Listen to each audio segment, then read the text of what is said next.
know not everybody's in yet, so I'm going to give people a few more minutes to stroll in. But how was lunch? Did everybody enjoy their lunch? Good. Did everybody have a chance to mingle and make new friends? Good, because that's one of the best parts of these kind of events, making new friends. Okay, well, I think I want to get started. Miss Young. Just kidding. Okay, it is such an honor to be able to introduce our next guest speaker. I read a book, and the author was going to be in San Diego, and she was doing a seminar, and I said, I want to go to that seminar. I went into the seminar. I did not know who Laura Swan was, but the second she walked into the room, I'm like, who is this beautiful being? And then after the course of the weekend was through, after listening to her speak, I just signed up for whatever she was offering because I was like, I want to be part of whatever this woman is doing. She is a women's transformational coach. She's a leadership mentor. She's an author. She is the mother of 2 beautiful children. She wrote the afterword to my book after having her second little son that came many weeks earlier. She still fit into writing my afterword to my book and completing 2 of her own books. So she's just an amazing human being. I think once you hear her give her speech about meeting your inner wise one, you will understand why I'm so in love with Laura Swan.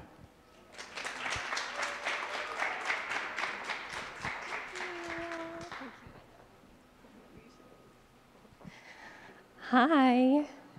I'm going to come down here, if that's okay with all of you. You're not a very scary crowd. I just want to tell you that. I am so honored to be here and to be a part of what Dawn is creating. I feel kind of like, I feel so privileged that I got to be a part of some of the foundation of this organization coming into being. Dawn had the seed for it, and I feel like some of the visions got to unfold in our time together and our work together. And in the process we're going to do today, I've done with Dawn, and she has some pretty crazy experiences about what happened. So we're going to have an opportunity to meet your inner wise one. And I'm going to tell you a little bit about me and my work and why we do this so that you can really go deep into this experience. So normally I call it the inner wise woman, but we do not discriminate against men. It's a wise one, can be a man or a woman. And in fact, some women experience meeting a wise man in their meditation. So I'll just give you a little background about me and what I do, and I've brought cards so I don't forget anything. Today, I hope to give you an experience of being connected deeply to your destiny and to what really matters to you. I feel like that is one of the greatest gifts that I have, is helping women like Dawn connect into what really matters and then taking action on it and not just sitting with it in our minds and in our visions. Because let me ask all of you, do any of you have some really great ideas that perhaps haven't come into form yet? And you know they're good ideas, right? You know it, because it came from somewhere very sacred. And a lot of times as women, I'll speak from my experience, I have a experience with men as well, but I work with women mostly, about really bringing our visions and our dreams into the world, because I believe that women have a very special magic and energy of nurturing and empathy and honoring of relationships. It's not that men don't have it, but it's something in our biology that wires us to sort of mother everything. And that can be used very deeply for the healing of the world and for the greater good. And when we put that energy into our businesses and into our projects, and we do work like Miss Dawn is doing right now, and we pour that need to nurture and take care of life and to see that all of life is sustainable and actually working to help all life thrive, that's the energy of the feminine, the mother that wants to see her family, her children thrive and be healthy. And we can do that in business. We can do that in our projects. And it's a very important, necessary energy for a very divided world, right? We're in a world that is extremely divided, and it's getting worse on some fronts, and it's getting better in others, because we see projects like this popping up all over the place too. And so my desire is to inspire all of you to be connected to a deep part of yourself, of perhaps an action that maybe your soul is longing to take, that maybe you've been waiting to do, and to talk to a part of yourself that is much wiser than any of the nonsense, BS stuff that we tell ourselves in the here and now. So I work a lot with archetypes. Is everyone familiar with archetypes, what those are? Archetypes. I'll give you a very brief 101. So, the one who really understood and came up with the term archetypes was Carl Jung. Who's familiar with Carl Jung? He was a founder of analytical psychology. He was not just a psychiatrist, he was also a brilliant mythologist. He studied religions all over the world. He studied humanity. He didn't just, have a narrow frame of understanding people in the psychiatric field. He looked at, what do our stories tell about who we are? He looked at, what do the myths that are dominant in different cultures say about who the people are? And when he looked at all the different myths and stories and religions and understood people in his office, he saw that there were common motifs that showed up. There were the same figures, the same figures in different stories, no matter what culture, what tradition you were in. There was a hero figure in the myths. There was a mother figure. There was a trickster. There was a lover. And so those became archetypes that he said, these common figures I'm seeing all over the world. Now, how is that? They're not all calling each other and saying, hey, is this guy in your story? Well, he's going to be in mine, right? This is showing that there's a commonality in the human psyche. This was his philosophy of the collective unconscious, that we all are tapped into one consciousness that we draw from in order to tell our stories and have our dreams and our desires. And the human soul actually has a common arc of experience for every human life. This is the hero's journey. If you've ever heard of Joseph Campbell, who really studied a lot of Jung, and Joseph Campbell also was familiar with all the different myths and traditions, and saw that the human life, we have a desire to be realized, to realize our full potential, to leave what's familiar and go out into the unknown, to slay the dragons along the way, and to come back home with a whole newfound sense of who we are. And this could happen, that myth, that arc of experience and that circular journey, it's a heroine's or a hero's journey, happens for all of us in some way. For some people, it's the first time they go to college and they have to go out on their own and they have to face, new parts of themselves. For some people, it's going on an actual journey out in the world. Has anyone ever gone on a journey out into the world? I know Dawn has, to discover yourself. Right? Like you just feel this knowing, like, I got to go to Cambodia. I got to go to Africa, because there's a part of me I know that wants to be realized. So the human journey has a similar arc of experience in wanting to be realized. We want to realize our potential and know who we are. And when we're not doing that, we feel a little empty. And that's where so much addiction, depression, sadness, anxiety, because we're not living a part of our soul that wants to be expressed. And it doesn't have to be big. It doesn't have to be you start, a foundation that works with millions of people. It could be so small. It could be you want to be painting every day and you're not doing it. Right? So there's something in the soul that wants to be realized. And very famous psychologists and psychiatrists and storytellers say that you can see that in myths and stories all throughout the world. So some of the archetypes that I work with, and in the work I do with women, is I just sort of channeled, I guess, the ones that felt like the most important archetypes for helping women step into their full power and potential. Like, I do a process with women that allows them to activate different archetypes so that they feel most alive and most full, like the lover archetype, right? A lot of women are not connected to that part of ourselves. I know, as a mom of 2 young children and being very busy in my business, that's the archetype that gets kind of like pushed down to the back burner the most. But when that part of me is activated and alive, I am more whole. I am more all of who I am. And so we all have these different parts of ourselves. We all have different aspects of our being that want to be realized and awakened. And I believe that there are certain ones in women that are very important. And so in my work, I help to activate those. And one of the ways we like to think about it is epigenetics. Is anyone familiar with epigenetics? I know I'm throwing out a lot of big things here. So epigenetics is the field of genetics that we're starting to understand so much more, that our genes that you inherit are not automatically activated and turned on. That oftentimes you have the blueprint, but it doesn't get activated unless your environment calls it forth or turns it on. Unless something in your environment says, wake up, gene, and then it gets to be activated. So I like to think of this the same way with archetypes. My mentor, Dr. Anita Johnston, helped me to understand that archetypes can very much be thought of in that same way. These are parts of you, your wise woman, your lover archetype, your wise man, your mother archetype inside of you. Even if you don't have children, you have a part of you that is nurturing and wants to take care of yourself and others, that we have these different parts of ourselves that when the right environment brings it forth, then they're activated. So does this make sense? Good, okay. And when they're activated, we feel more whole. We're connected to our purpose, we're connected to our sensuality, we're connected to our dreams, we're connected to our ability to nurture ourselves in difficult times.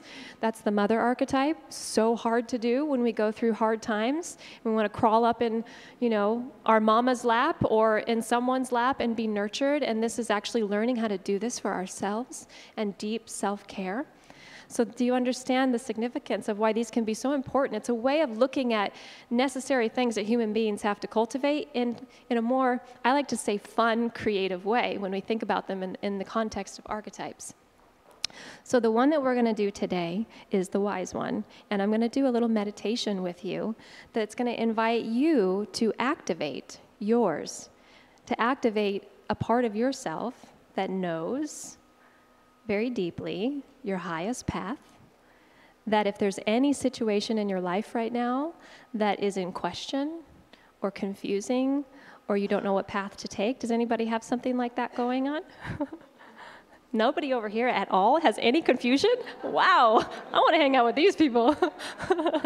Yeah, it could be, I don't know whether to wear the blue shirt or the red one, it could be anything. So it's just, we don't always feel connected to our inner guidance, and this archetype represents your inner guidance. And I'm going to share something personal with you right now that is very raw, and it's fresh, so you forgive me if I do cry, because I don't hold that back when I feel it, so just be prepared. So the reason why this feels even more pertinent to me right now than ever before is because the wise one inside you is the part of yourself that connects you to a much later stage of life. It connects you to yourself many, many years down the road, maybe in your 80s or 90s when you're in your final days. And my mother-in-law was just diagnosed with stage 4 cancer. And it's very fresh and it's very new, so I'm still, every time I'm talking or speaking, it's hard for me to get through this, but it's so pertinent to what I'm talking about. For the past 2 weeks since she found out, all she wants to share with me is, please go tell all your women, go tell the world. She wants her daughter to know, she wants her granddaughter to know, do not wait to live your dreams. Do not wait till you're on your deathbed to say, I wish I would have done this or that. And that's her experience right now. She has so many unrealized dreams that I pray to God she still gets to have them, but we don't know right now. We have no idea what's going to happen in the next 2 months, the next year, but all we know is that she's in those final days. And she's having that moment of, I wish I would have listened to that voice inside of me that said, go to Africa. Go be a grandmother and stop working so freaking hard, We all have that, and it shouldn't take a deathbed to make us realize it. So that's why I'm so committed to this process. It's so pertinent, it's so alive in my family right now, and seeing what regrets can actually do to a person. Have anyone ever heard of Bronnie Ware, who wrote the top 5 regrets of the dying? So I share about her in the Wise Woman section of my work and in my courses. Let me pull this up so I remember exactly what she said. I didn't cry too hard there, huh? I might later. So Bronnie Ware said in her work, she worked in palliative care as a nurse. And in her final weeks with people, just before they passed, she noticed that they all had similar top 5 regrets, just as they were getting ready to pass. This was for years and years that she did palliative care. And she felt like this was really important to get this message to the world, that humanity has common regrets when they're on their final days. Not everybody, but a lot of them do. And the top 5 that they had were, I wish I had the courage to live a life true to myself and not to others' expectations. Anyone relate to that? And I know this all sounds maybe a little depressing, but I promise we're going to have something really inspiring on the other side of this. I wish I didn't work so hard. I wish I had the courage to express my feelings. I wish I had stayed in touch with my friends. I wish I had let myself be happier. So these are common. These are common. And I love that she got that message out to the world. And I love that this very process actually puts people in touch with that part of you now. You don't have to wait until you're 90. You don't have to wait until you've had an accident and you're on your deathbed. You don't have to wait. Like, you can touch into this part of yourself right now. She is here. He is here. Your guides and your loved ones who are on the other side are your team of support that are cheering you on. Your spiritual guides, if you believe in this, they all want you to live your realized potential, and they want you to do it now. They don't want you to wait till you're over there with them to realize it. So, would you like to have a little journey with me? Okay. So we're doing this really a lot faster than I normally do, but we can still get some nice, beautiful, deep work in here. So I'm going to invite you to get comfortable. And you can put aside, any books, or just have your hands be comfortable on your lap. And there's going to be a little bit of music in the background. Yep. And just let that be gently playing in the background of your awareness. And start to bring your attention to your breath. Okay, and you can close your eyes now if that feels comfortable. You can close your eyes and let your awareness start to tune in inside. And the first thing I want to start with here is a proclamation that you have what you need inside of you. No matter who you are or what you have been through, or what challenges you have faced, or what mistakes you have made, you have it inside of you. And I promise you that with all my heart and soul. Your highest path, your inner guidance is inside of you, and we're going to listen to that right now. So I want you to imagine that you are on the outskirts of a very beautiful forest. And this forest is safe. There's nothing here to be afraid of, nothing but love and support in this forest. No scary animals, pure safety. And there's a path before you, and you start to gently walk on the path. And you walk towards what you think may be more of the center of this beautiful, moist tree forest filled with mossy trees. The earth is wet beneath your feet. Maybe you're barefoot and you're walking on the earth. Your feet are connected to the earth. And you look up at the canopy, and there's beautiful sunlight rays coming through the canopy. And as you walk a little further in, there's a circle where the light from the canopy is coming down a little bit stronger. There's a circle of trees where you see a clearing. And you're going to walk into the center of that circle, and there's a place clearly right there for you to sit down. So you're going to find a seat, And there's also clearly a place for someone else to sit down there. I want you to invite your inner wise one to come and join you. And without judgment or criticism of what you see, just invite that energy. You may not see anything in particular right away. You may see someone that you know. You may see a grandmother figure or a mentor, or you may see a version of yourself many years into the future. This is your energy in the very late stage of your life. After you've lived a full life, you've been through so many experiences, you've been through so many ups and downs, losses and gains. See this figure come to meet you here in the center of the wisdom forest. And ask him or her to have a seat right there with you. Notice what you see and you feel with this figure before you, looking into your eyes with such love and non-judgment and acceptance and understanding, perhaps more than you've ever felt.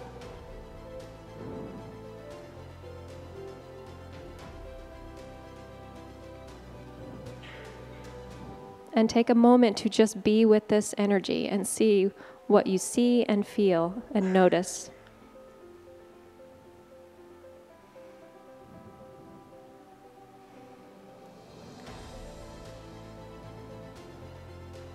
Now this wise one says to you, I am here for you. I'm here for you and only you, right here and right now. What is it that you want to ask me? What do you need support with? Is there anything that you need guidance on right now? And just imagine yourself asking whatever question that you need to this future self.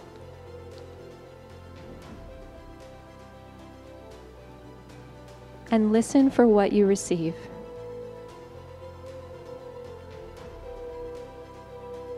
Listen for what you receive. If you don't hear something, that's okay. Maybe you feel something or sense something.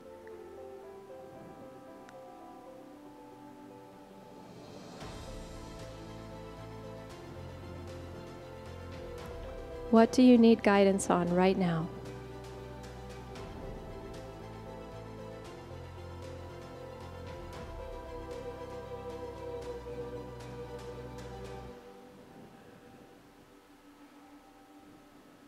What question has been in your world, decision you need to make on your path?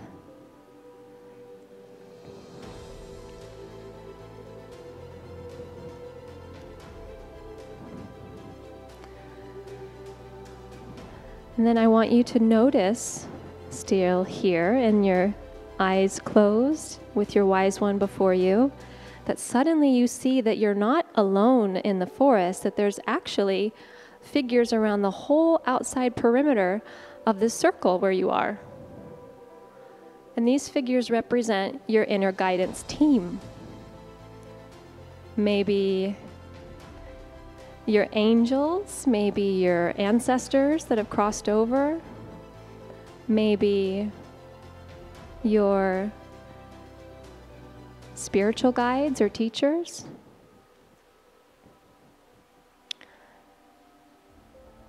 And they are there to support you also. And you recognize that this wise one before you actually represents this entire team of light and support that you have, seen and unseen.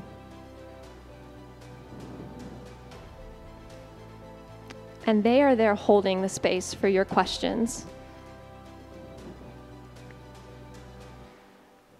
They are there holding the space for anything that you need in that moment.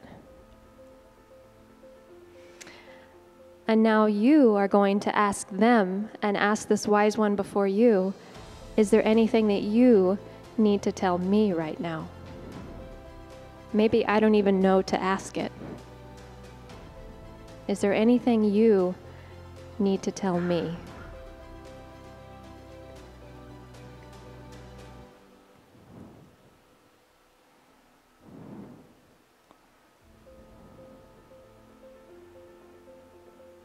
Listen for what you receive or notice or feel.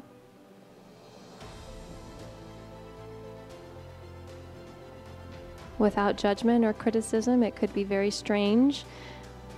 We don't know how these things are going to come to us, but trust yourself. Trust how supported and guided you are, even if it seems a little strange at first.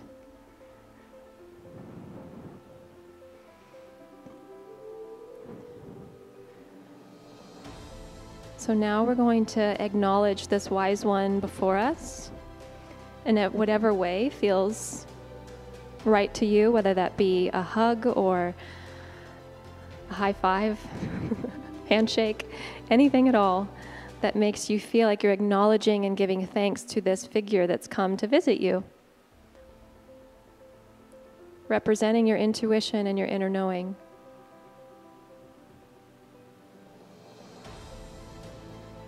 And you say thank you, and you look to the outer circle and you say thank you to this entire team of light and support that has been there for you. Maybe you recognize some of the faces, and they are cheering you on, and they are letting you know that they are here for you. They will help you take the steps you need to take on your highest path, whatever that looks like, even the ones that are so scary. They are there to help midwife that for you. And the scary challenges that come up along the way and the dragons that you have to slay along the way are all a part of life working for you, not against you. They want you to live now. That is their message. Along with whatever they gave you, they want you to live now. Listen to your soul now. Not in a year, not in 10 years, right now.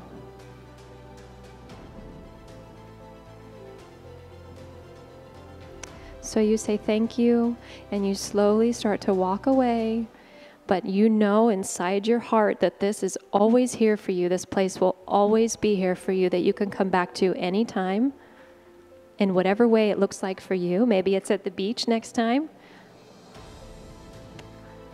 Your inner counsel will always be here. And so you walk away without fear, without anxiety, because you know that this is just the first of many opportunities that you have to connect with this part of yourself, to be re-inspired and to listen. So you walk out of the forest and you come to the edge. Take a nice deep breath right now. And when you're ready, you can open your eyes.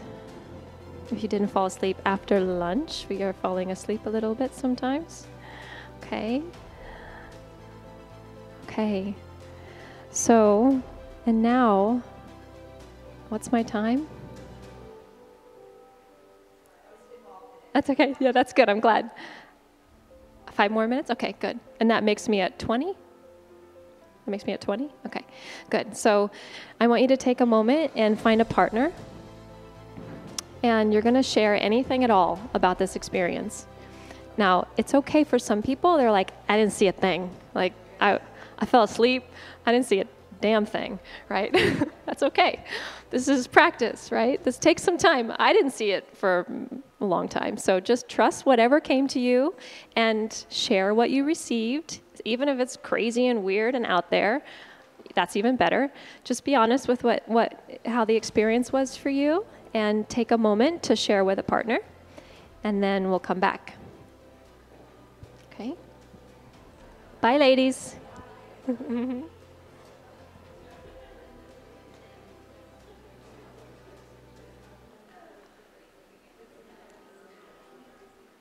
Yeah, there you go. Who doesn't have a partner? If it needs to be a 3, that's okay. why don't you guys...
Make sure that both people have a chance to share. If you haven't already, or your threesome to share, who hasn't had a chance yet.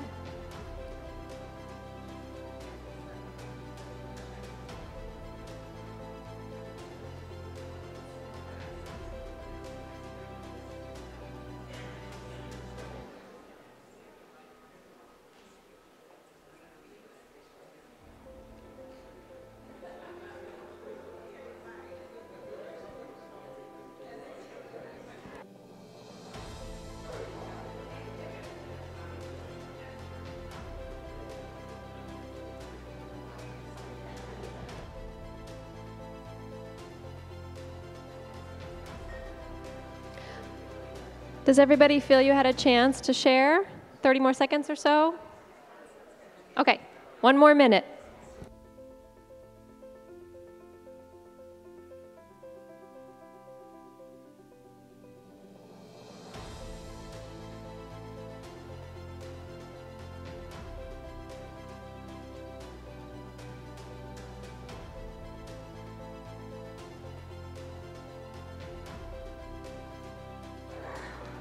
Okay, my friends, my wise ones, you're all initiated into the Wisdom Council. Welcome back. Okay, can I get a couple of people to share what your experience was? If you had an experience, would anyone like to share what you discovered?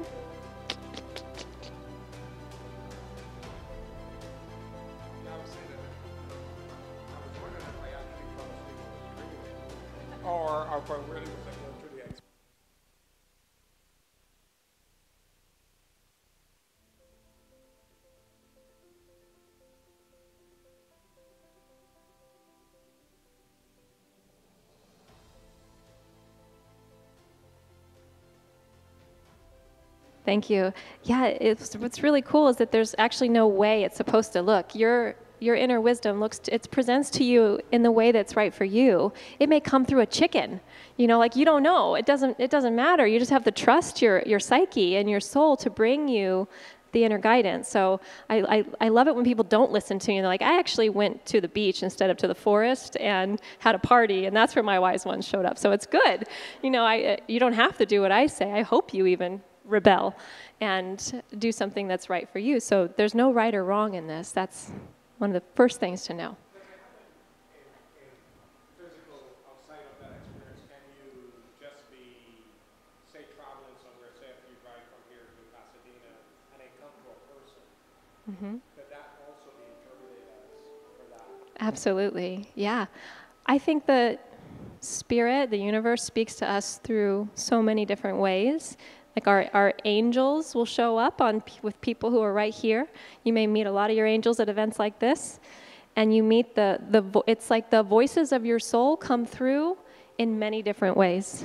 It comes through in music, comes through in a movie you might see. If your soul is meant to get that message, I'll be damned if it's not going to try really hard to get it to you. Your guides, your whatever you believe in. I believe this is a very benevolent, loving universe that is doing everything it can to help us evolve and to help us be true to our soul. There are so many things working against us, yes, and there are so many things working for us. In fact, it's all working for us. It's just the things that feel like they're working against us, they really feel that way.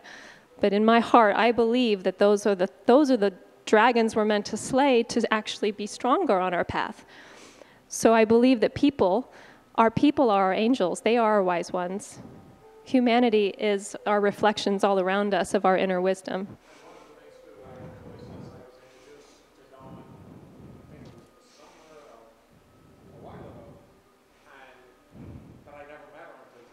Oh, that's like my editor here. I never met her till today. Probably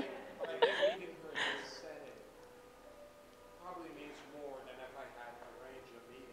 Yeah. And just had met her one-on-one. That's right. Because I get to see her environment and, and all the connections and stuff like that. So Yes. it feels deeper for me. Yes. Seeing it in this particular way. This is an expression of Dawn's soul.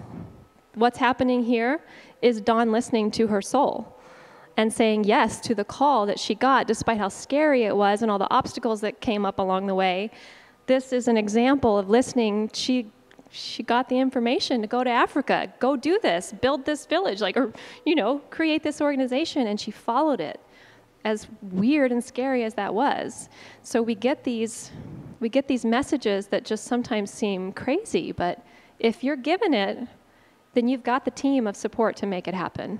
There's no question. It's just that leap that's so scary sometimes. Anyone else want to share? Yeah? So my experience was when I went there, it was beautiful. It was a beautiful walk. But what came to me it wasn't an older version of me. It wasn't somebody else. It was me, but it was a presence, and it was all of me. It was like past, present, future. It was everything. And it was just, and I could see the vibrancy and the health and the beauty and the love from the energy, but I couldn't really see any facial structures. And so I started asking questions, and it was like, well, yes or no.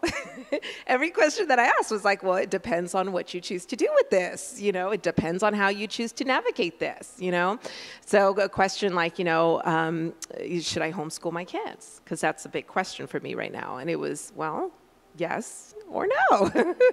So it really left it back to me, but it just kept reminding me, but it doesn't matter what you do. You're supported. It doesn't matter what you choose. And everything in the long run, because all the questions were pretty immediate. So just a reminder of it, everything you're navigating through right now is all going to come. It's all going to balance out. It's all going to be exactly what you want in time.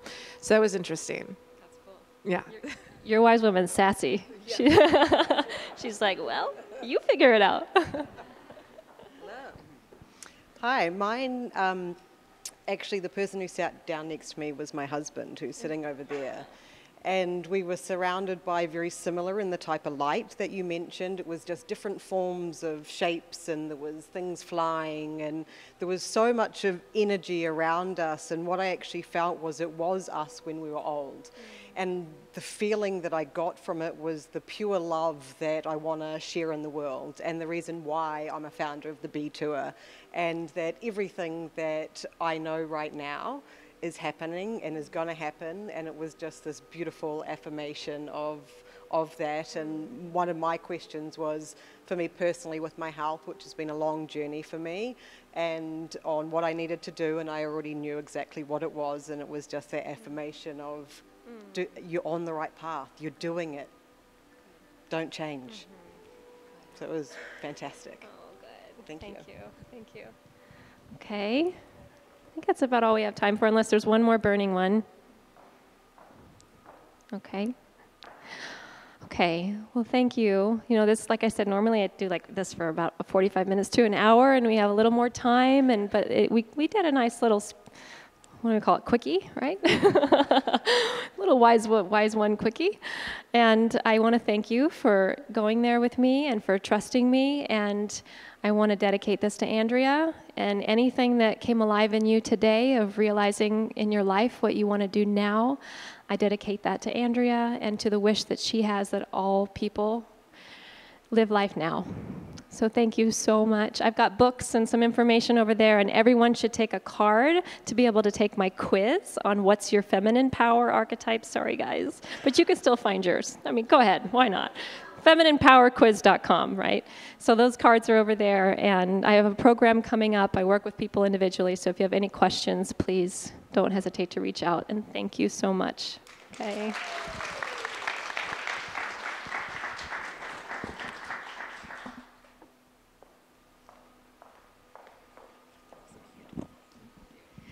Thank you, Laura. She is magical, and I think that you all saw just a little sampling of how magical she is. I know I have to get up here. So this is my favorite part of our whole program.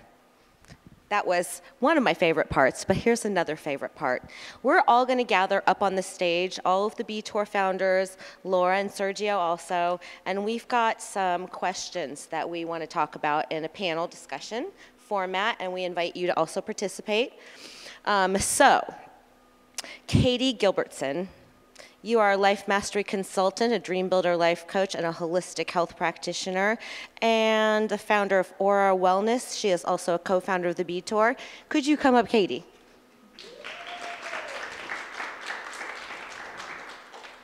Janine Lisboa is also a transformational life coach. She is a holistic health practitioner. She comes from Portugal. She just came a few days ago to be here in time for our event. Janine Lisboa.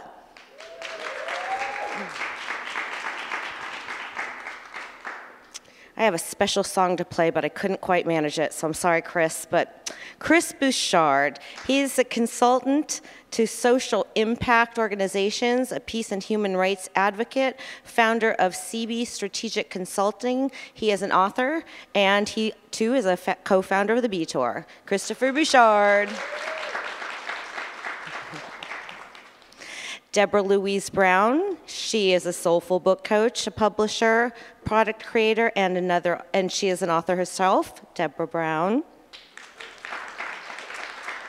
Jasmine Montoya, she's a holistic practitioner, an intuitive transformational coach, a meditation teacher, and a motivational speaker.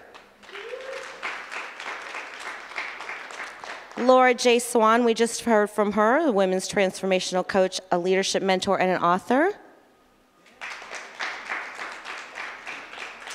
Natasha Mescal, she is a dream builder life coach, a public speaker, an artist, a creative expression instructor for youth and adolescents, self-esteem, and leadership instructor. Natasha.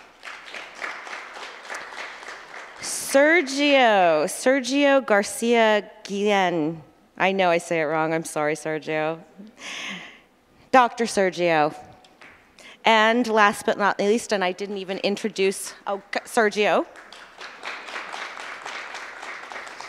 I didn't introduce her when she did our wonderful exercise earlier. Stephanie Hall is also a dream builder, motivational life coach, a speaker and teacher, and founder of Discovering the Power Within. She is also a co-founder of the B Tour.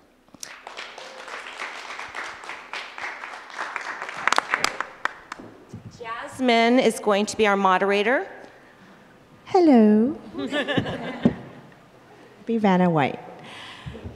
So this is going to be, I'm going to ask a couple questions, and everybody's kind of going to go around. If you feel compelled, please answer. If not, that's okay.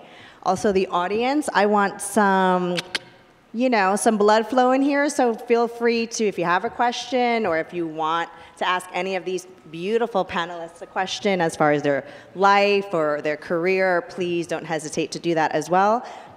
I want people to jump in too, if people are talking and there's something else that you want to ask, please don't hesitate.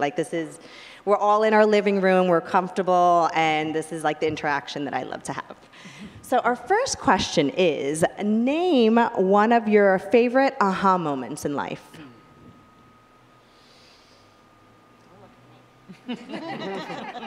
Yeah. Yeah. So for me, one of my favorite aha moments was when, I guess I'll tell you the beginning of the story. When I was 9 years old, I had this incredible desire to go to Canada. I'm from New Zealand, and I had this, I must go to Canada. I told everyone I must go there. I never saw it. I never got told about it. It was just this thing that I must go there. And for me, I've had a sort of a rough path and a rough journey, and my eldest son passed away. And from that, I already had a job in Canada and decided to move the remaining of my family to Canada. And for me, it was such an aha moment getting there, because what has flowed on since that time of I had this feeling when I was a kid that came out when I moved, then I came here and I met these lovely people 6 months ago, and everything's rolled from there. So it's one of those things that when you have those niggling feelings or those thoughts, they may make no sense whatsoever, it's something. And one day it will unfold, and that's happened on so many other occasions, but that's one of my biggest aha moments.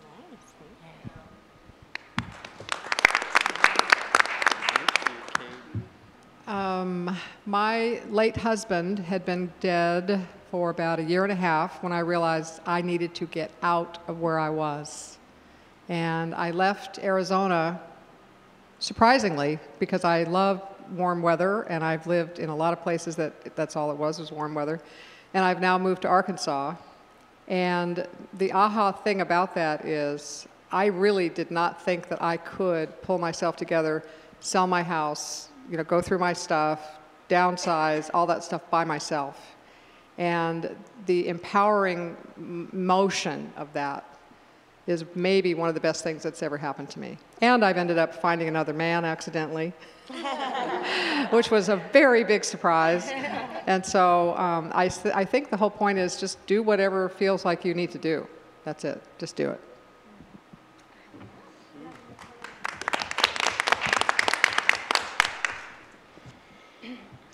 As for me, I have a lot of aha moments, but this is one right here. This very group right here. When I became a life coach 1 year ago, part of my dream was to travel and be with a like-minded group, such as myself, to help make a difference in this world. And we have come from global. We're all from different places. Y'all can tell I'm from Texas, right? Y'all, sorry about that. But I'm living in my dream right at this moment, and I'm like pinch myself to make sure that it's really real, and this is what my aha moment is.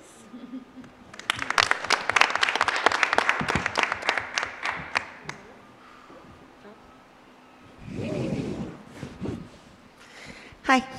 Well, one of my aha moments, so I'm into pleasing everybody, right? So for me, it's super hard to say no in every aspect of my life. And somebody actually even enlightened me, and I learned new concept, just the concept so far. I'm trying to build it like boundaries, that's completely new for me. But aside of that, and now last few years, I'm struggling with that because I also have unrealistic lists all the time. So it's just like I always just saw the things that I didn't do before. But then when it kind of reached the critical mass, somewhere I heard, and I'm sorry I do not remember where, so I cannot give credit, but they said, well, every yes is no to something else.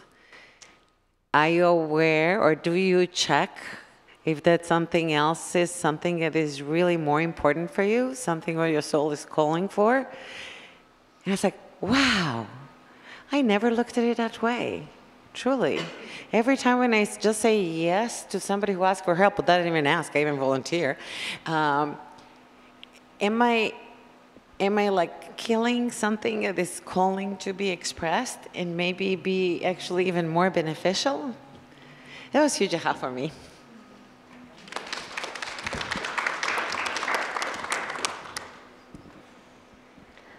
So one for me was, there's been a lot, of course, right? But one big one was that really changed the direction of my life was when I was 18 in college at Boston University. I was there on a full ride, not full ride, sorry.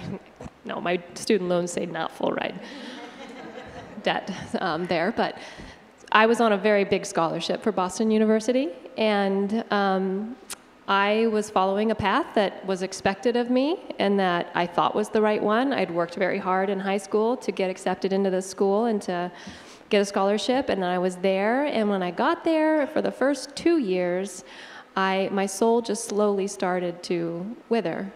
And it was a very hard time for me. It was a very, very difficult time for me. It was not really what I deeply wanted in my soul. I wanted to be learning about healing. I wanted to be healing myself, and I was very young, so it was kind of weird for all my peers at that time. And I was laying on my dorm room floor, and I had a poster of dolphins up on my wall. I loved dolphins. I always loved dolphins when I was a little girl. So I had a poster, and they were all smiling. They all seemed very happy, and I was first like, those dolphins, damn it. You know, they all look so happy, and I was miserable in that moment. And then all of a sudden, it was one of those wise woman moments where I heard a voice, an aha moment, like, you don't have to do this. And I looked at the dolphins, and they were like, come to Hawaii with us. And it was the craziest thing I've probably ever done in my life, but I dropped out of school, and I bought a one-way ticket, and I moved to Hawaii, and I healed myself for a year there. And it completely changed the direction of my life. And I eventually did go back to school and complete in my own timing, but that experience of going against what the entire world, my parents, society, my teachers expected of me, and doing what I knew was true to my soul, it completely changed the direction of my life, and I am who I am today because of it. So that was my biggest.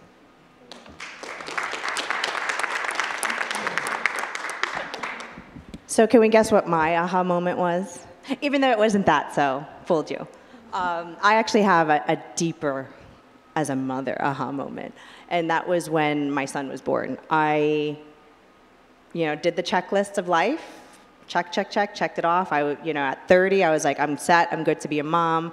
I have my career, I have my lifelong career. Anybody ever seen Devil Wears Prada? That was my life. Except I did not have Meryl Streep as my boss. I had a gay guy who was really fun and nice. So I lived the life for 10 years and had my son, got married, and when I saw my beautiful baby, and his birthday is coming up, 11/11, I was like, wait a minute. Shit. Excuse my language. Like, this is what unconditional love is. I thought I had it. I thought I found it. I thought I knew what it was. I'm like, no. I'm like, holy. I'm like, this is like so overwhelming. And I want to do so right by him. And I'm not going to cry. That was the moment where I was like, I really need to take a good look at who I am and why I am that way. Because when he asked the questions, which he does now at 4, Mommy, why? I really wanted the answer to come from my heart and my soul instead of like, well, because Grandpa did it. Like, that's not my story. And so my son changed the trajectory of who I am now. So I'm forever grateful for that.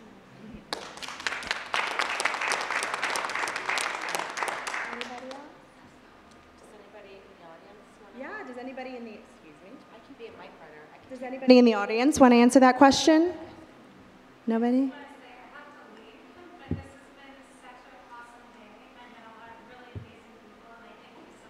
Oh, thank you so much. We loved having you. We hope you enjoyed. Thank you. You want to be a mic runner? Okay, so next question, which I love, and I'm hoping somebody, the lovely lady who actually made this question answers this, but it's, do you think happiness is a choice? Do you think happiness is a choice?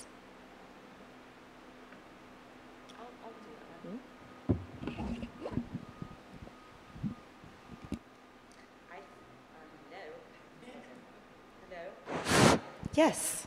Yes. My answer is yes, I do. I do think happiness is a choice. I think that there are things that come into our lives that are always happy. That would be silly to say that. But as Natasha pointed out to us, we can look at things through a lens of, what good can I get from this? Is it necessarily good or bad? And we can still be happy despite the negative things that come into our life that we all have to deal with. So I say yes, it is a choice.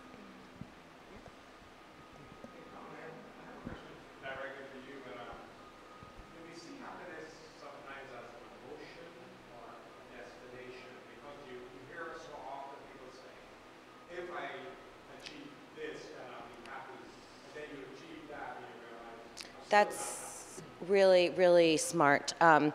Jim Carrey had a quote where he said he wished everybody could be rich and famous because then they would realize that that's not what will make them happy. And I think that, again, I do think it's a choice, and it isn't. I read in high school this book called Waiting for Godot. I don't know if anybody's read that, but that lasted like a huge impression on me because these men were always just waiting for something. They never got to live their life. They were constantly waiting, and we talked about, are we waiting for school to be over? Are we waiting for the weekend? Are we waiting for us to go on vacation? Are we waiting for Christmas to get here? But all the while we're waiting for the thing that's going to make us happy. Are we being happy while we're waiting? And that was a very good lesson to me at a very young age. So thank you for asking that question. Going back to what I just said a minute ago about being a widow for a while. I mean, I am still a widow, but I don't define myself that way, except that it's important for at this moment. But I decided a year and a half ago, I want to be happy again. So yes, it is absolutely a choice. I made that choice in June, and I would make it again every day, no matter what, because I think our guides and our people on the other side are expecting us to be happy. And frankly, I know my late husband would have wanted me to be this happy. So I know this is right. Thank you. And I'll just add to that as well, a woman going through transition with divorce. Being in the moment, being in the present moment. We were talking about mindfulness earlier at lunch.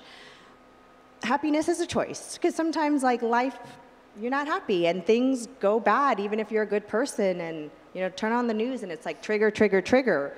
So how can you be happy? Well, you can be happy by being mindful and enjoying the simple things in life. Sometimes I'll have a day and dawn, 6 a.m., getting my voice memos, and I know it's just, it's already, the emails, everything, it's just too much. And I go outside, I'll look at the sun, I'll look at the beach, I'll look at my son, I'll really take in those moments that just, when I'm 100 years old, I'll remember his smell, I'll remember the way the sunset looked, and it just brings you back to life is beautiful, And no matter what is going on externally or even internally sometimes, because we all have those battles, you can really just kind of take a pause, take a moment, and look at nature. Mother Nature to me is such a healer. And so to really be in the present moment and to find that happiness in the simplest things, I invite everybody and I challenge everybody to do this on a daily basis and to figure out, not even figure out, but just to every day, what is one thing that has nothing to do with materialistic things, has nothing to do with buying stuff, has nothing to do with somebody giving you anything. How can you practice being happy with just being?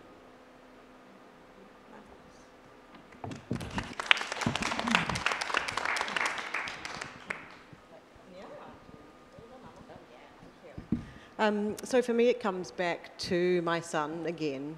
He was diagnosed with leukemia when he was 5 and passed away just before his 10th birthday. And during his bone marrow transplant that he had this particular event happened where almost a liter of fluid went around his heart and he was struggling. And putting a child under, or anybody in that sort of fragile frame of body, the body just kind of all of a sudden wants to go, oh, I don't have to fight anymore, and relaxes. And 2/3 of those people usually pass away, and he didn't. And he woke up and he was in intensive care, and we had his oncologist who had been away on holiday. She came back and he literally opened one eye and said, "Nari, how was your holiday? Tell me all about it." And he did that all the time. Every day he looked at life and was happy. He was happy if you were happy. He was happy if you were doing the thing that made you tick. And for me, with him passing away, I choose to be happy. I have him as an inspiration to wake up every day and go, I'm going to be true to myself. I'm going to do what makes me happy. And I get twice as happy because I know he's sitting there going, yay. And I also know if I don't, he sits there and he sits on my shoulder, he prods me and goes, Mom, what are you doing? Like, you're not doing that, and I'm not happy that you're not. So happiness 100% is a choice, and even through the worst situations, we can be happy and grateful for at least something. So for sure, it's a choice.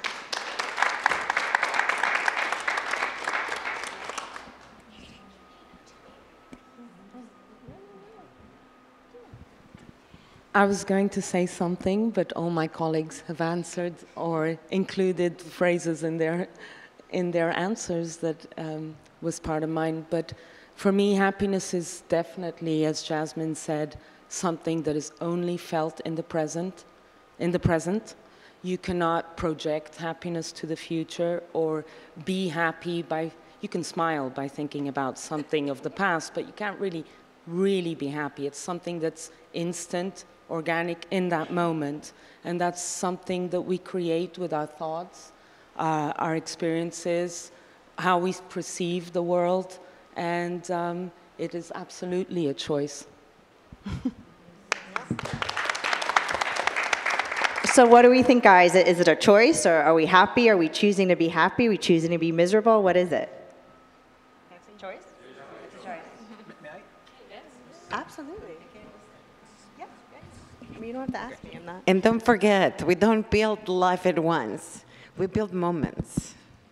And we build moments. So in a moment, you can steal a moment in a worse situation and be happy, or remember how peaceful you are, or with how many things you're still blessed despite of everything else.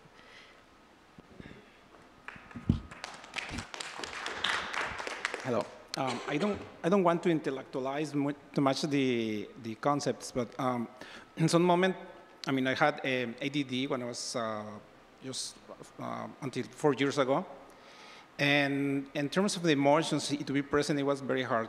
So, however, I have the curiosity to reach for information in different ways.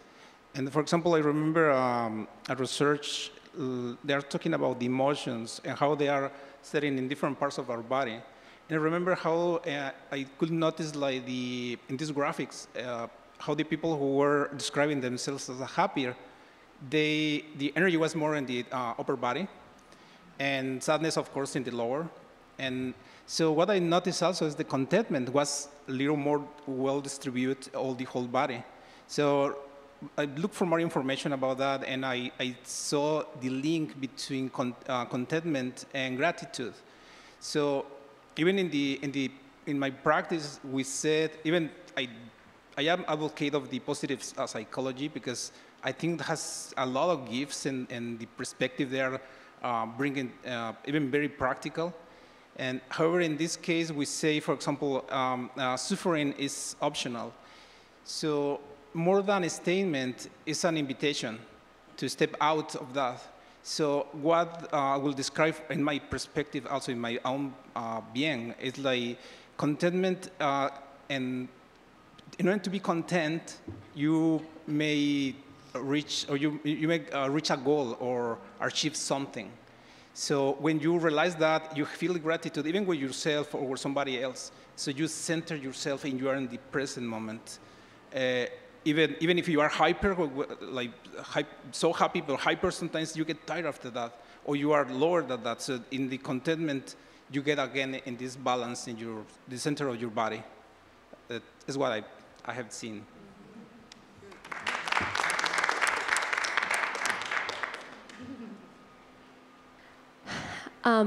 So yes, it is a choice. And I want to speak to also that that can be very hard when we're in the midst of it seeming like impossible, and that we can sometimes be really hard on ourselves because we can't just snap out of it. One of the things that I believe with all my heart is that sometimes actually when you allow yourself to feel the negative emotion all the way through, that's where the happiness comes through on the other side.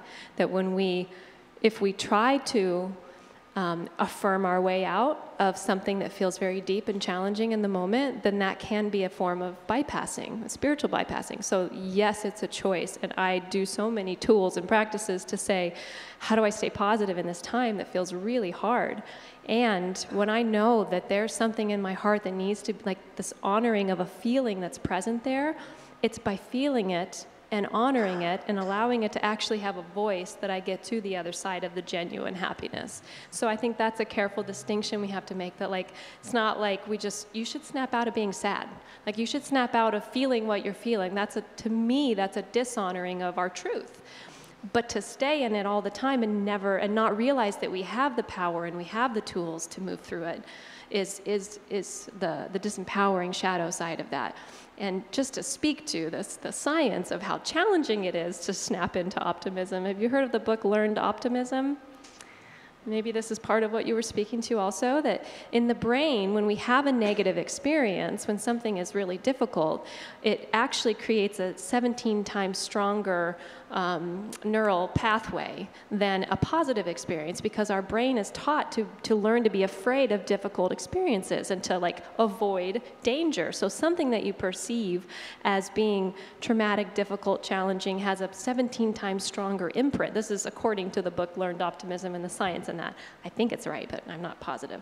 So that's the science that's in this book. 17 times stronger are the negative impacts, that we have. And so it's actually that much harder to pull yourself out of it. And so when we're hard on ourselves and say, why can't I just be happy? I think that helps me feel so much compassion for myself, that like I'm working with some pretty, challenging facts, but that makes me all the more inspired and compassionate to find and choose happiness, right? So just wanted to speak to those points too.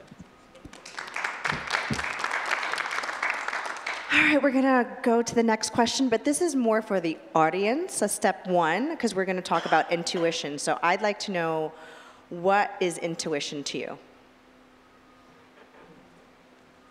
And I need somebody to run. Oh, do you want me to go out there? Yeah. Oh, okay. I could do that. I got it. No, I'd rather do that. Okay, who wants the mic? Who? Come on, guys. Or I'm just gonna start calling out. You don't want me to call out, seriously. I'll go around. I'd rather speak about happiness. Nope. Okay, well, intuition to me is listening to that deep inner voice, knowing that it speaks to me for a reason, that it's my guide, and when I listen to it, that all is well. And as you were all talking about happiness, I kept getting this hit over and over and over, which is why you had to bring me the microphone first, because there's something I've been wanting, something that's wanting to happen through me, and I've been fighting it and yet wanting to embrace it so badly. And it's funny that it's making me cry because I was given a beautiful gift not too long ago from one of our dear sisters, and she helped me bring laughter back into my life, which I was really missing a lot of. And so there's a movement that will be happening. It is happening. And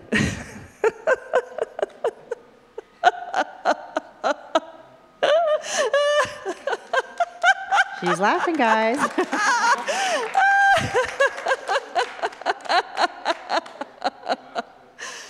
That is what our world needs. Yes, Mama. So, coming soon, World Laughter Day. Woohoo! We need that. Jill, how about you? Yeah. What does intuition mean to you? I like what Rebecca said, so I would certainly parrot that answer. And for me, it's just my gut reaction. You know, it's kind of your first reaction, right? I know that in college we all learned if you don't know, pick C, but what you should do is just check your gut. That's what it is for me. Thank you for that. We'll have one more. Any volunteers? Oh, yes. Lucky everybody he volunteered. I actually have a quick statement, you know, and as I'm listening to everyone, I'm reminded of this book I read a little while ago. It's called The Success Principles, and it's by Jack Canfield, the guy who wrote the Chicken Soups for the Soul and stuff. And very early in the book, there's a formula, and it says E plus R equals O. The E is for event, the R is our response, and then the O is the outcome. And I think that sums up so much of what I heard today throughout the entire seminar, that you guys are driven, you're recognizing that events will occur, but you're all choosing your response, you know, and as a result, I think the outcome is going to be so wonderful. So I'm channeling into what I've heard today from all you wonderful ladies and a few of the guys, because when you see a conference like this and you think, oh, it's driven by women and stuff like that, you tend, oh, am I going to be the only guy there? And you go through all these emotions, so you talk about intuition, but something in me said, you know what, go ahead and register quickly so that you don't change your mind, because usually once you make that commitment, you know, you tend to want to follow through. So I want to applaud all of you for the wonderful work you're doing, and in every aspect, and I'm just very honored to be a small part of participation. Thank you for that. So we all have a pretty clear picture of what intuition is, I think, right? Like, we have that. So now the question for the panelists is, which is a really amazing, insightful question as far as where do you feel your intuition? Because we spoke about the gut, and that's where majority of the people feel. But then sometimes, again, being consciously aware of your body and what's going on with it, because that's another conversation we're trying to have, is really step within to have your body be your compass. Where, for our group, where do you feel your intuition? Hi, Jasmine. Hi, Chris. Nice to meet you. You look lovely. First of all, I just want to say that blue. you are much more than a small part of this. You are a very large part of this, because we are all equally a part of this. For me, intuition, I'm going to go back to the previous question for a second here. You can't do that. No. I can, because I'm being. You have the floor. Be away. Intuition as a male was always kind of a scary notion to me, because we hear a lot about woman's intuition or mother's intuition, things like that, right? But see, what happened was I would always ignore my intuition. I never really knew what it was. To me, it was a gut feeling, and this is how I feel it. Or it was something on the back of my neck that made my hair stand up and made kind of made my shoulders tense. That's where I feel a lot of my intuition. But I realized that I ignored my intuition so much that I was making poor choices.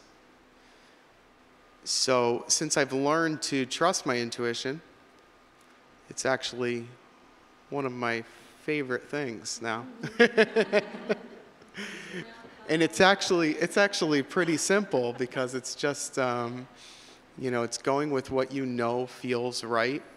And it's often, for me, the first hint that I get. So, and it usually takes some convincing for me to go around or against my intuition. So, thank you.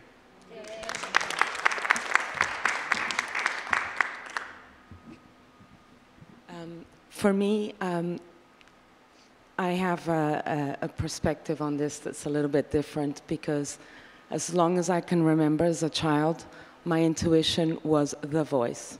And I've never not followed it.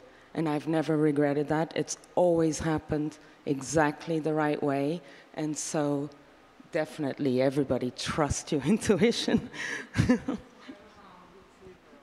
Where would you say that you feel your intuition? If you've like done it ever since you were young. I feel it all over, like an energy, like cheeks, radiating heat inside. That's how I feel it, and it's a must for me. I can't ignore it.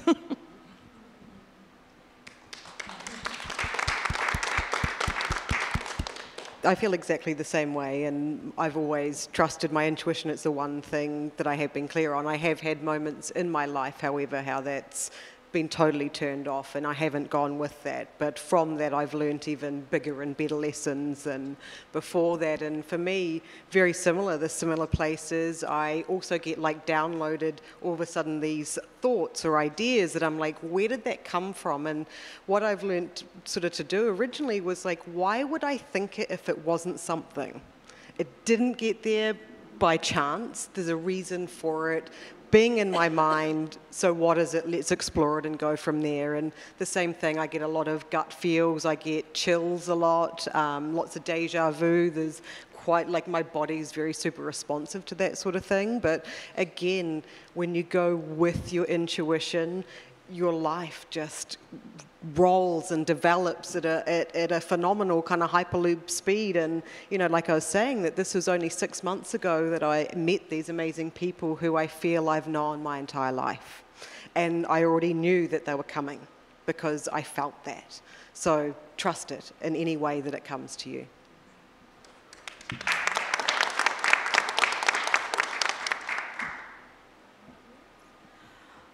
I just want to add to that with the intuition. Sorry, I had it. It was right all along, but I didn't listen to it. And there were so many of those moments where it was like, I knew that was going to happen. Why didn't I listen to myself? So part 2 of that intuition, as far as also acknowledging your body and your body being your compass to what is happening in your internal world. Also, you need to understand the rhetoric and the narratives that you have in your head as far as like, well, is your voice valuable and does it matter? Because even if you do have the intuition, like I felt it, I'm very intuitive, but I was denied that so much in my life that I can't be right. Like my body's feeling this, but I don't have control of my body, and I'm just too much and too emotional and too this and too Latina, too New Yorker. I don't even know what that means, but yeah, I'm a lot, but my intuition is fierce just like that as well, and so I need to trust it.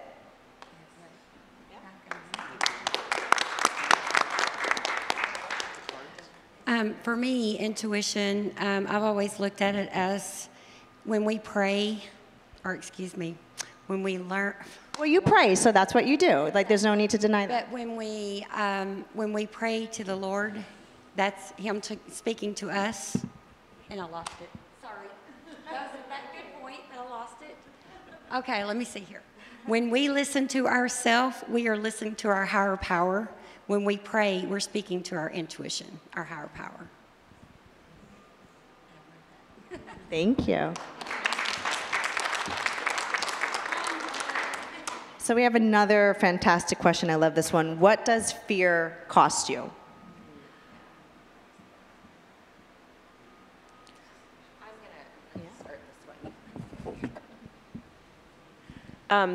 So about a little over a year ago, about 2 years ago, I met this woman who said she was going to be made queen in Ghana.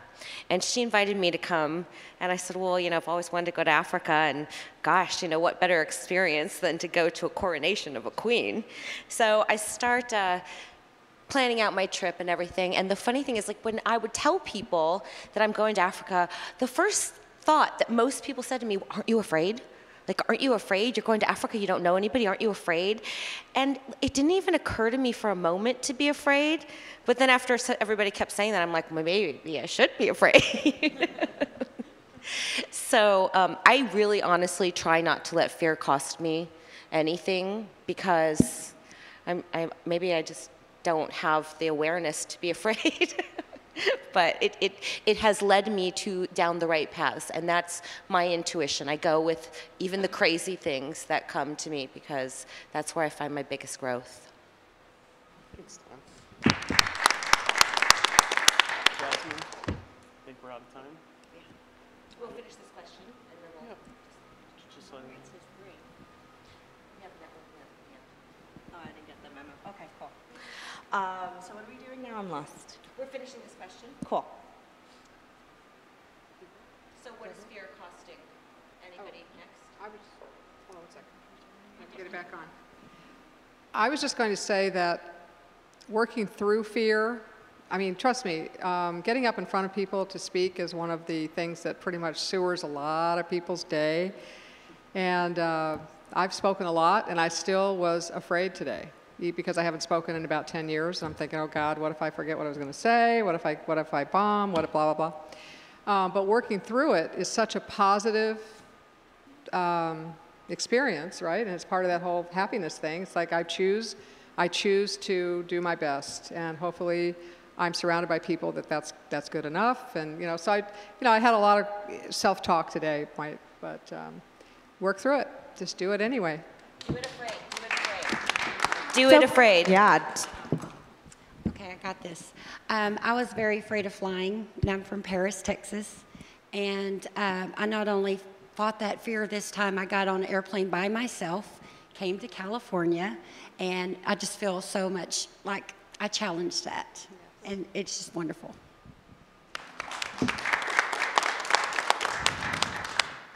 So if fear takes over, it costs you everything, of course. But when fear comes up, again, I'm going to offer another perspective, that I like to actually listen to it and hear what it has to say. Because I feel like when I understand my fear versus just cut it off at the knees and tell it to go away, which I've tried that, trust me, a lot. But when I actually ask my fear the question, why are you here? Like, are you trying to protect me? What from? There's actually a lot of love even in the fear. The fear is coming up because you love yourself. You don't want to be embarrassed or ridiculed, or like the fear is trying to protect you. My approach is always compassion over anything else. So if I sit down with my fear and have some tea and have some compassion for it and say, like, well, what are you here for? Like, what are you trying to do? And if I understand it, then it actually moves through instead of me just having to cut it off at the knees every time it comes up. Does that make sense? So I just feel like every feeling we have that comes up, it can cost us a lot if we don't understand it and if it takes over unconsciously. It can give you back your whole life if you actually listen to it and understand it.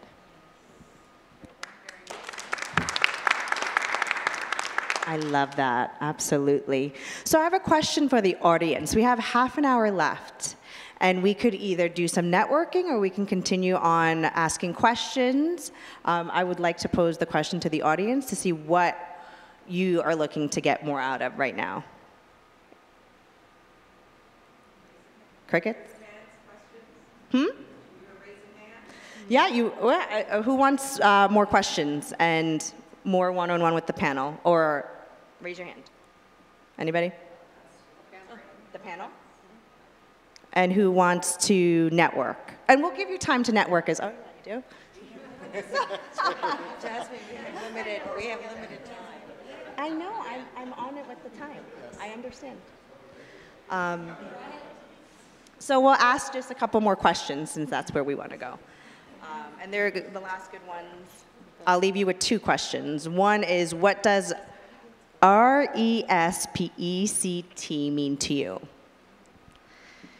Because respect is such a word that comes out so much, but it means so different, so many different meanings to so many different people. Like, what does respect mean to you? Can we have some? Hold on, we're gonna have somebody.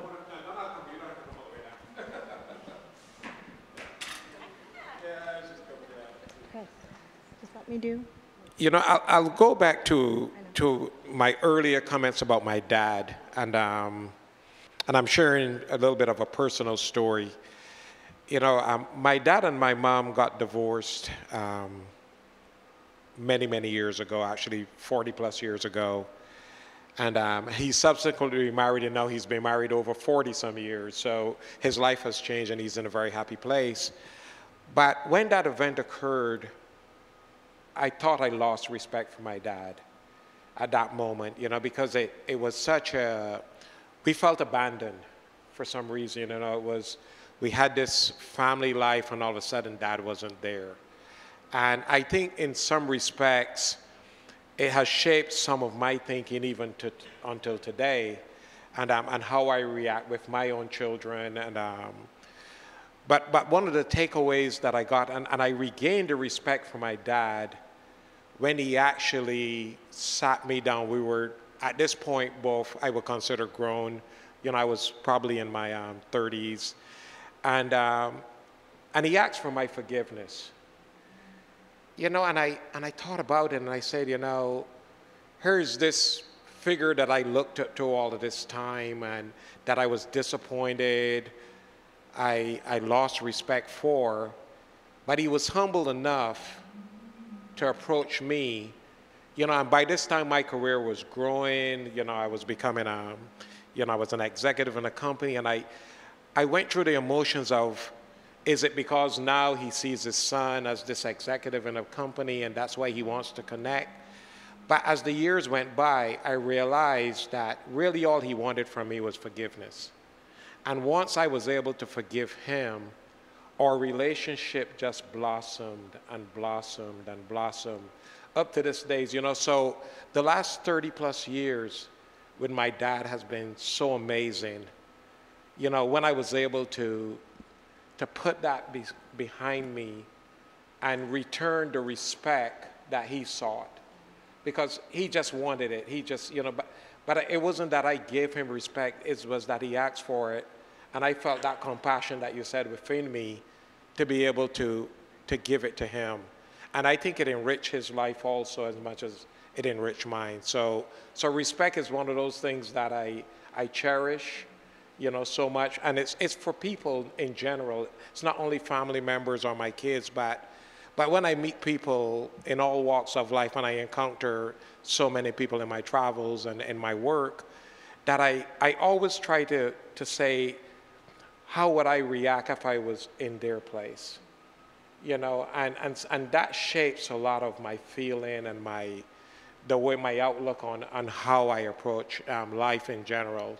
So again, I want to just share that moment. Thanks.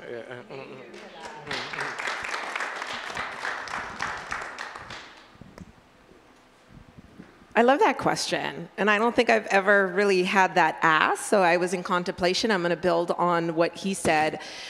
For me, and what I've really come to understand respect as, is being able to honor each and every person exactly where they are. And I use this from my 9-year-old son to my husband, which I adore and makes me crazy, to my teachers, to my students, everybody that I know. When I could really look at a person and say, I know that this being is a divine being and they are perfect exactly how they are, and they do not need to show up for me in any way other than the way that they choose to show up for me, then I have respect. Because there's no expectation, there's no judgment, there's no desire or need for them to show up anyway, there's no labels that I put on them, because I'm honoring them wherever they are. And so as I move through life really practicing and honing in on my skills, because it is a practice of being able to see each and every person as a perfect divine being, that respect just flows right through me to each and every person. So that's my definition. Thank you for the question. Amazing, thank you. And I just want to piggyback on that I feel the same way. And I would just add that for me, it's about holding space and really listening to someone, like you said, but definitely like holding space for that person without judgment. Yeah. And I think it's a reflection. It's like a mirror. It's the golden rule: do unto others as you would have them do unto you. And if you respect yourself, it's probably a lot easier to respect others. So it probably starts at home. So I think it's big. That's a great question. Anybody from the audience want to answer it? No? Jamie, Miguel over there? No?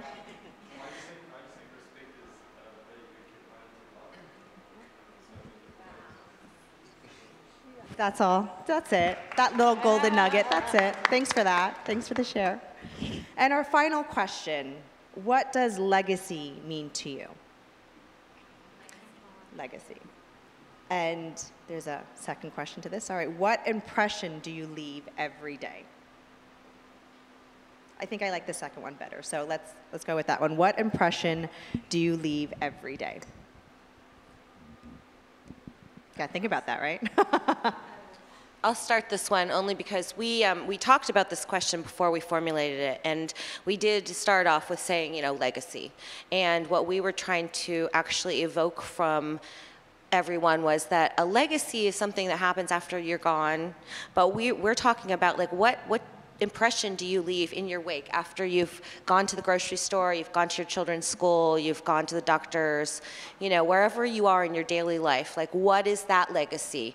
What do people think about you after you've left? Not like, does everybody like me, that, but like, how are you touching people's lives? And I think that is the question that we wanted to pose. And I hope, to leave a legacy or an impression of kindness behind me wherever I go. I don't always, but it's my intention.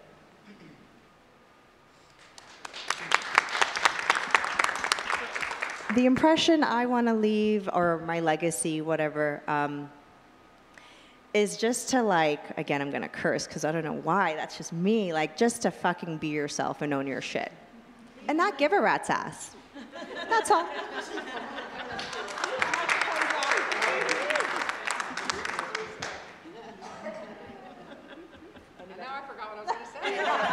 Sorry. I don't know why they came out of me. I honored it. I know. Have you been to New York? Nah. I think the impression I want to leave is that I am an active listener, and that's why I enjoy having the clients that I have, because I can hear past what somebody is saying and into, as you know, the next step, and so I can help. And I'm a harmonizer in that whatever scale you guys were telling me, whatever it is. But I like to figure out, what are you saying, and how can we put that out there in a way that is consumable for the rest of the world as well. So anyway, I want to be known as an active listener, and a good one. So I'm going to end this off with, and I think we all really want to hear from you guys, what do you want, again, either your legacy or the impression that you give when you leave the room. And we're going to just have Chris or somebody with the microphone go around, and I really want everybody to just get up and really own what you're feeling, what you want to say.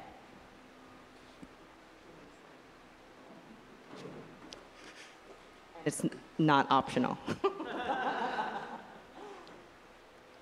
Well, let's start over. Oh, okay. I'm Chris, and I want to make a difference in the world. Hi, Chris. I'm Jill. I do too. I think for me, part of what I want to leave behind is compassion. I think a few folks said compassion. And I'll kind of go along Jasmine's path and cuss, and it's not always effing easy to do that, because there are people that will piss me off all day long. But I try to do what Catherine said, which is respect them for how they showed up, even if it's annoying. Like, oh, they showed up this way again. How am I going to help this person today? So I would say how I want to show up and how I want to be remembered is to be compassionate. And I can just attest to that, you are. You did it. Now be gone. Wow, this is kind of a tough one because there's so many things that come up. But I think the biggest one is I like leaving people feeling loved. And so that's always my goal every day. And yeah, it doesn't happen all the time. But that is my biggest intention in life and biggest goal.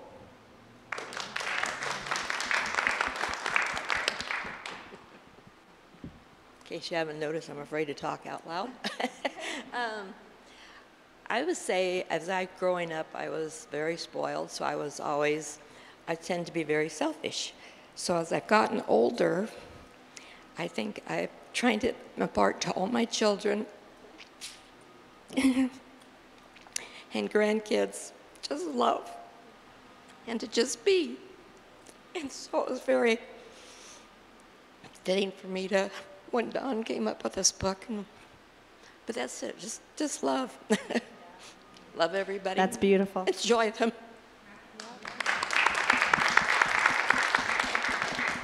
Well, you know, that's a good common denominator, love. That's an important thing. And I also feel the same way. But I would like to impart some joy. You know, these are tough times, and there's a lot of joy to be had. And I would sort of like to be remembered as a joyful person.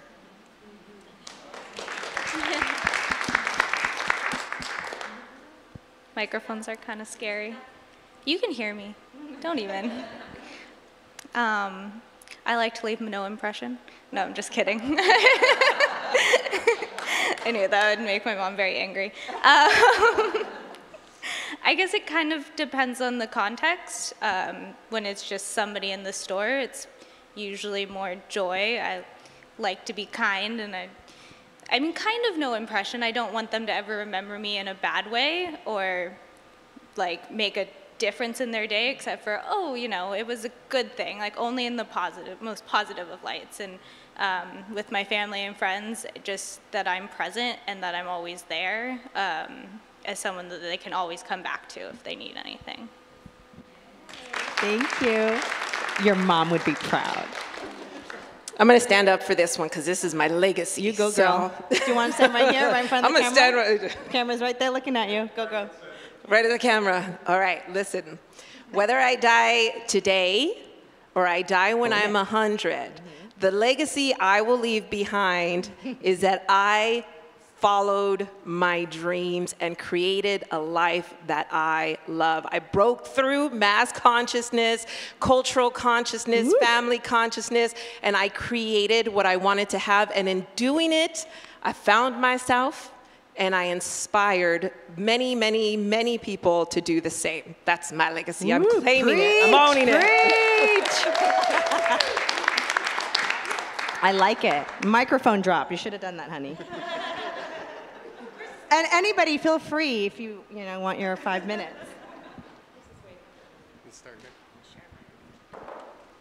I like this question. Thanks for asking it. I'm going to think about this more. But what comes up is kindness, and I want people to feel that they can just be themselves with me and that there's no judgment.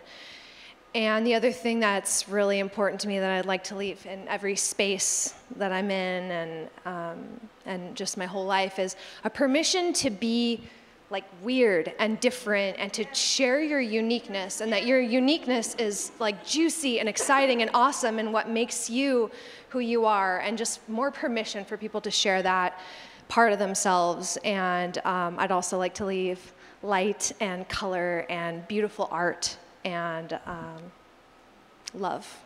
Yeah, thank you. Do I have to stand up, or is it? Yes. Please, actually, can you just stand right here, like right by the camera? No, just, oh yeah, do it. Strike a pose. I want to be, my legacy, I want to be, I just want people to be like, yeah, he was a really good guy. Like, he was just a great guy, and I want my kids to be like, he was a great dad, and I was awesome, and true, and yeah, just all around funny, awesome guy. Like that makes me happy to people be like, yeah, I remember that bloody funny time, or that, like just happy memories. So yeah, that's me. Nice, woo!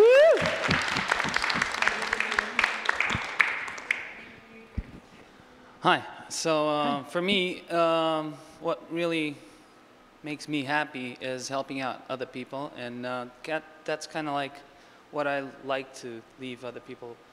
I mean, that's what you'd expect people to think. I don't know, my English is probably not so good, and my nervousness is not helping. So sit right here? It's yeah, less no, nervousy that's over not here. gonna help. Thank you.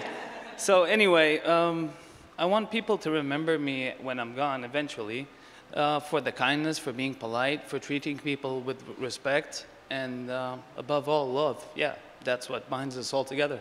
So that's it. Thank you.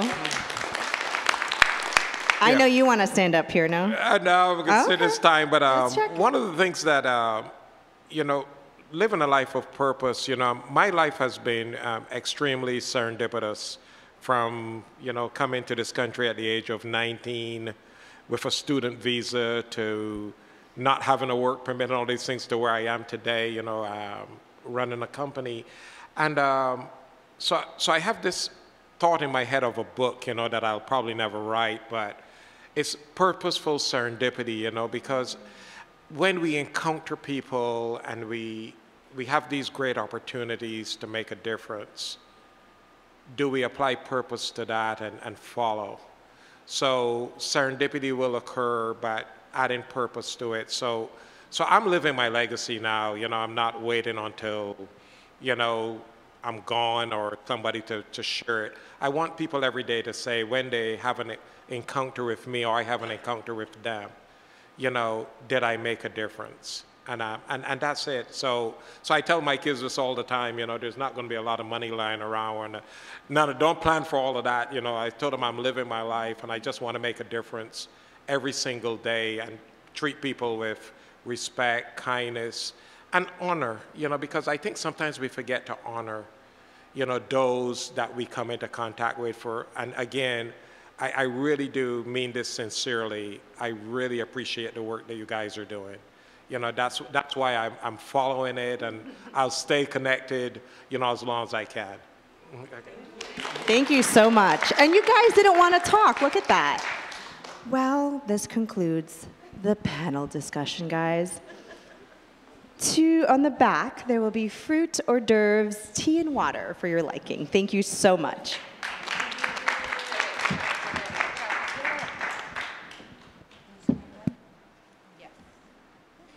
And I just want to say this is the end of our program, so please go ahead and network and mingle, get to know each other, exchange phone numbers, have some fruit and some snacks in the back. If anybody has a book that they've purchased or their books in the bags, if you want them autographed, come see the author that wrote them. And thank you for coming. Thank you.